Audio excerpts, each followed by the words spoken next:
Howdy, this is Sailing the Piperman, Piper the Sailorman, coming to you from the beautiful island of Puerto Rico. I'm indoors now. We're having storm trade winds from the Sahara Desert. Actually, do you know that we get sandstorms here from the Sahara Desert? And the good thing when that happens, it holds back the tropical storms that come out of Africa.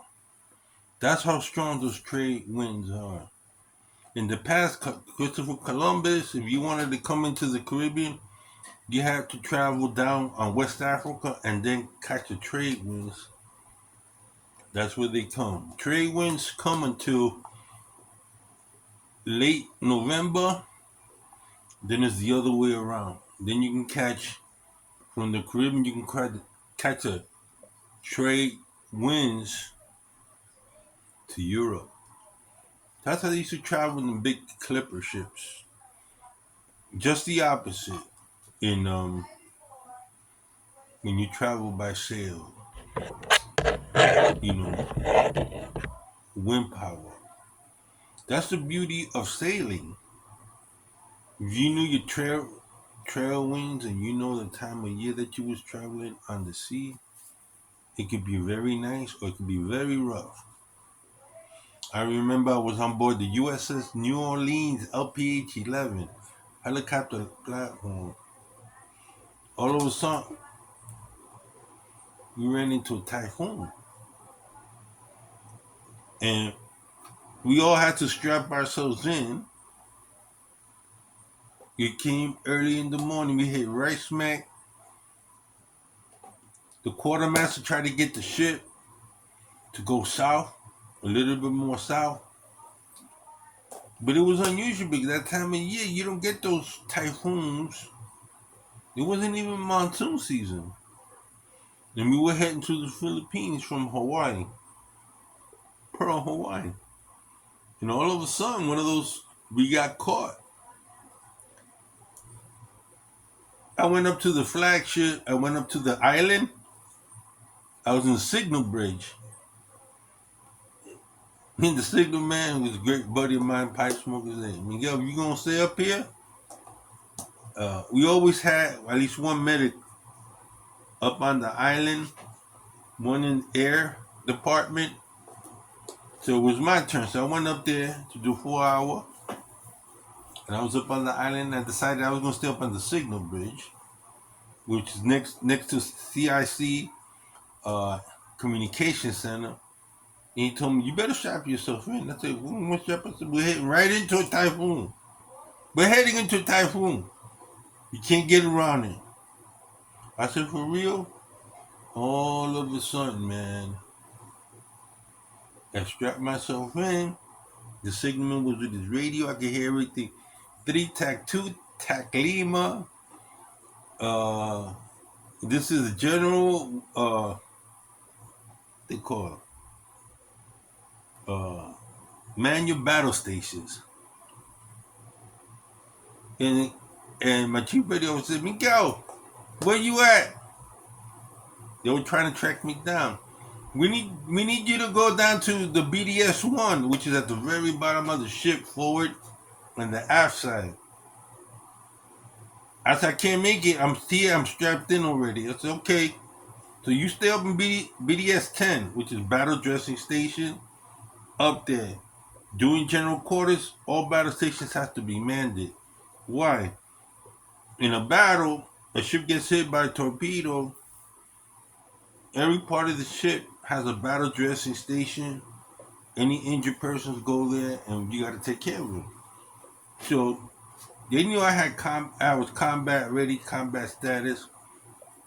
So they always wanted me up on the island because I already had been with the Fleet Marine Force. So I'm up there looking out, and the guy told me, "Here, I'm gonna give you so you can listen." So I plugged in. He had his. I was hearing the radio man, the signal man, all talking. It's got its own inter network on board a ship. It gets hit. You let them know what compartment. You send the fire team out there.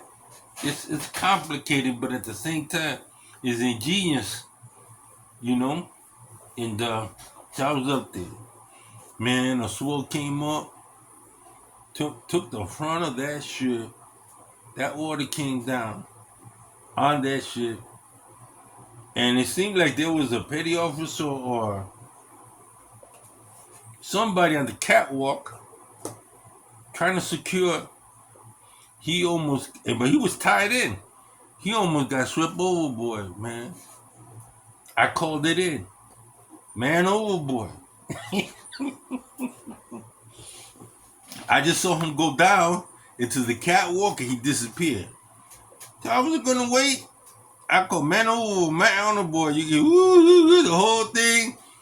I got the boatswain's mate up on the hangarback, all ready to go. When all of a sudden, like 2 minutes later, he shows up. He's like all discombobulated. I got my pipe. I'm talking my pipe, and I look. I said, "Belay my last, belay my last." He's on the catwalk. Yeah. Is it XO? Comes, he goes, Miguel, sir, what am I to do? You said you got to take the initiative and things like that. I saw him go over the side of the catwalk. He was thought he was off the ship. So I called over man drill. What would if he would have happened and it wouldn't have done it? But everybody was ready. I told him, well, count it as an exercise. He go, man. Yeah, Captain Black Tobacco. He took out his pipe. He looking at me like, what are we gonna do with you, Santiago? What are we gonna do with you? I'm looking at him like, I'm just doing my job. That's what you that's why you want me on the island. I'm alert. And things like that. Well, I'm trying to talk to him as I smoke. He go, you always got there's always drama with you, Santiago. I go, I know, but I'm alert at least. I ain't asleep up here. You always into everything he's talking to. We're having a dialogue while we're smoking. You're always involved in things. Why don't you just stay in the medical? I think, y'all need me up here. You know that. Ain't nobody here qualified to CH 57, 56, or 50, 53. I'm the only one. He go, well, that's true. He's going here, well, that's true. I'm go. And he says, besides that, you're expert swimmer, Santiago. I says, and you know that? You know that man would have gone boat, and you guys would have came back and said, boatswains ain't ready? You know I would have gone over the side. Well, you would have gone over the side, Santiago? If I had life preserve, I would have gone over the side. He goes, I believe you. You would have gone over the side in this. I would have gone over the side after that dude. He goes, all right. I'm going to tell the XO that. I'm going to tell him you would have went over the side. He goes, well, what you got to tell the XO for? No, I got to tell the XO because if you go over the side, that means there ain't going to be no Captain. Ain't going to be no Captain Black Tobacco for the XO. You know, he depends on that. So he ain't going to let you. He ain't going to let you. You're the only one that supplies him with Captain Black.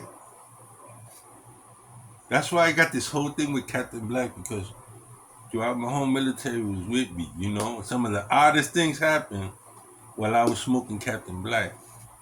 You know, like, I didn't know. You ended up in Diego Garcia. There's a small island out there in the Indian Ocean. Diego Garcia Resupply Depot. It's an island. And I go out there, and I didn't see no signs of nothing up there. I was about to light up. Hold it! A CB comes. Hold it! What's the matter? You about to light up? I said, yeah. I don't see no signs. I was like, I don't see no signs. He go, boy, you light up. We all go up.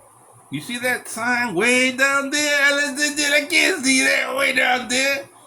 It's about a block away. I said, I can't. He said, well, now you know. You see any signs on Diego Garcia, do not light up. You understand me, Petty Officer Santiago? I go, any sign, don't light up. Any sign, every single sign has do not smoke on it. I said, I didn't know that. They didn't give me orientation. They said, well, listen, you don't want to go up and smoke? Do not light up. I said, yeah, I heard it, Petty Officer. We go up. I said, do you know how much fuel's here? Do you know how much? I said, no, I have no idea. This is my first time at Diego Garcia. I hope it's your last. I hope it's the last time. You're a pipe smoker too? Oh, hell no. Where you run? There's a ship out there that's being replenished? I go, yup. Hey, where you guys are headed? We're heading Fremantle, Australia. I hope you have a good trip and you don't come back.